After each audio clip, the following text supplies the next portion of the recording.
এক্ষেত্রে আরেকটা বিষয় আমার মনে পড়লো এখন, সেটা হচ্ছে যে আপনি যে বললেন বারে, বারে পানি পান করা এবং এক জায়গায় বসে পানি পান করা। পানি পান করার কিন্তু আরেকটা নিয়ম আছে ইসলামে।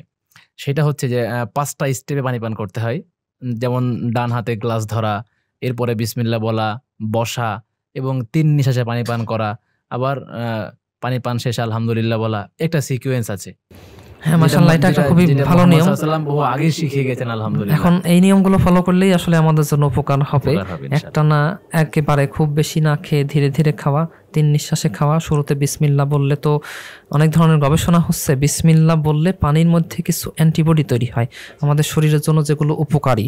এগুলো আসলে অনেক গভীর গবেষণার বিষয়। কিছু বিজ্ঞানী এগুলো নিয়ে, কিছু মুসলিম বিজ্ঞানী এগুলো নিয়ে কাজ করার চেষ্টা করছেন, যদিও এগুলো আসলে অনেক চ্যালেঞ্জিং বিষয়। তারপরেও আমরা যেহেতু কিছু না কিছু উপকার আছেই, মহান আল্লাহ তাআলা আমাদের যে বিধানগুলো দিয়েছেন আমাদের কল্যাণের জন্যই দিয়েছেন, আমাদের শারীরিক কল্যাণ, মানসিক কল্যাণ, দুনিয়ার কল্যাণ এবং সর্বোপরি আখিরাতের কল্যাণ।